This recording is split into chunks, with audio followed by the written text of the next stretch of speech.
And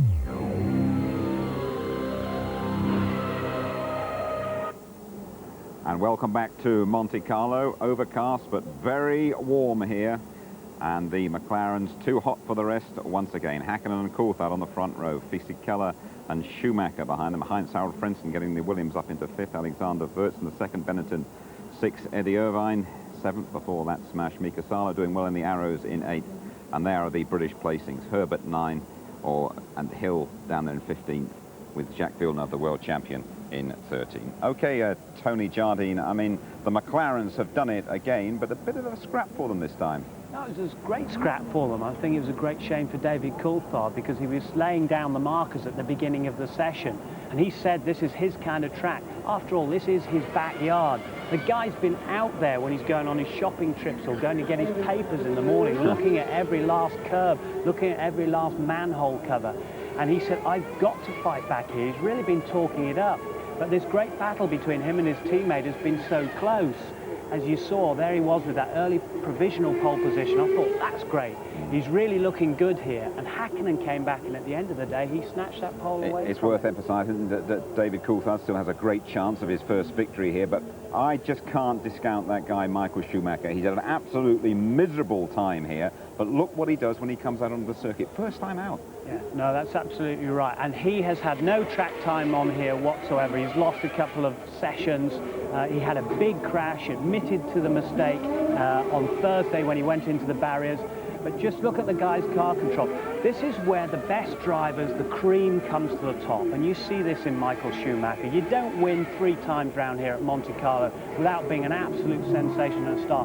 And they say there's no overtaking here, but I'll bet you any money Michael Schumacher will be going great guns in the race tomorrow, forcing his way through. He's in shape to do something. Well, Giancarlo Fisichella, there are going to be loads of Italians here, and he's got his own hero. Sylvester Stallone is here watching him, and Sly Stallone seems to have inspired little Fisichella today. I don't think Fisichella could ever be Rambo somehow. He's a real skinny little catchweight contest. Yeah, they actually call him the Whippet. That's his nickname in Rome. But he's done a tremendously nimble job here, threading his way between the barriers.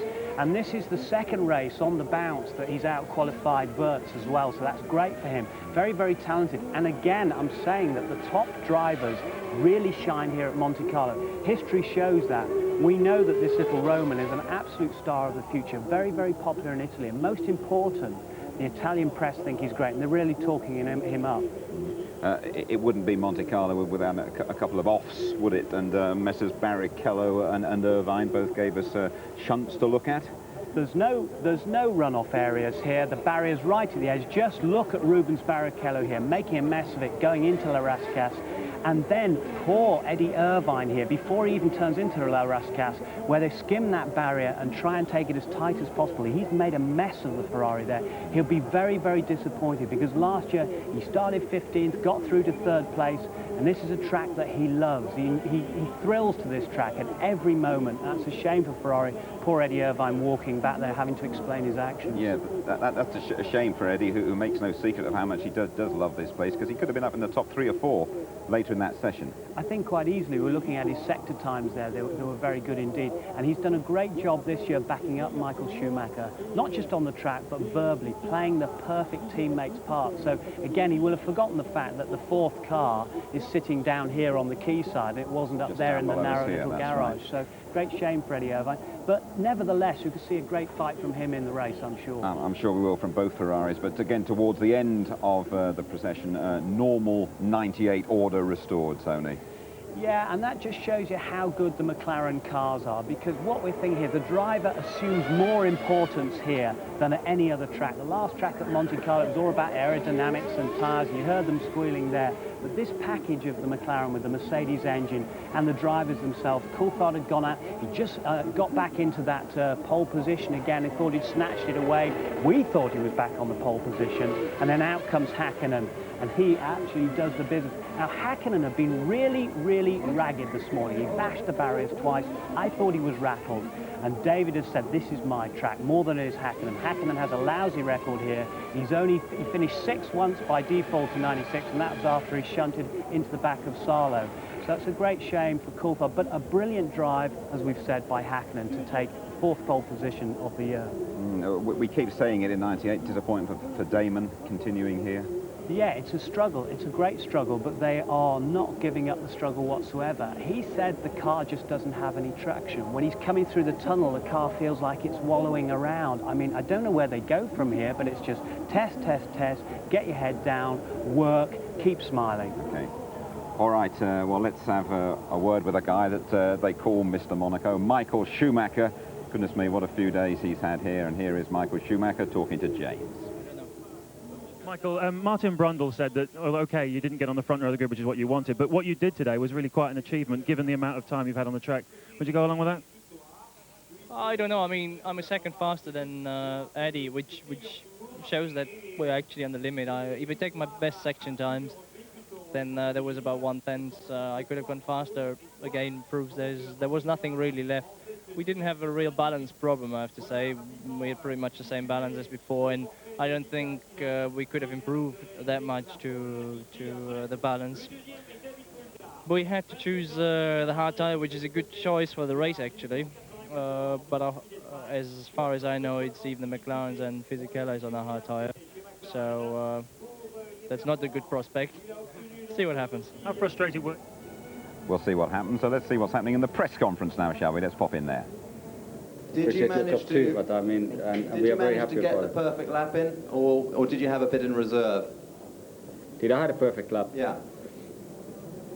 I would say all of them were very good, but the start of the run I was caught by traffic all the time, and I was never able to make a complete lap. So the second last run, engineer sent me out exactly in a perfect time, and I was able to go flat out and clean run, and there was no other cars front of me, and I was able to maximize my lap time. Were you worried this morning after you had a small accident? Did that delay your preparation for this afternoon? It worried me, certainly. It made me to wonder what's going on, why these kind of things happen, because it's not my usual style to go off too much on practice or in generally. So I was quite surprised. It happened in this morning. So we had to make some modifications and change the car a little bit, and we got the balance back. You ran 6 times and finished once, I think, so you must be looking for a good result tomorrow. Definitely. I mean, I've raced here many times in Formula 1, certainly with the not so good result. I raced here once with the Porsche Cup in '93, and I won the race, so I have good and bad memories end of the day. But tomorrow is the other day. I don't look too much history too much back. I try to look to the future, and let's try to change it tomorrow. Yeah. And that's where we have to leave the press conference, going on live at the moment. There's more, though, from us here in Monaco later this afternoon at 4:45 with Murray and Martin. Now, they've been to see Johnny Herbert and his family here. Pedro Diniz, another Monaco resident. One of the drivers has been stopped by the police as well. Find out who that is. And they'll also be asking you another question in our glorious 12th competition. Your chance to win a trip to the British Grand Prix in the afternoon and the World Cup final in the evening. Now, talking about World Cup finals, England continue their preparations this afternoon at Wembley against Saudi Arabia, and that World Cup clock is ticking.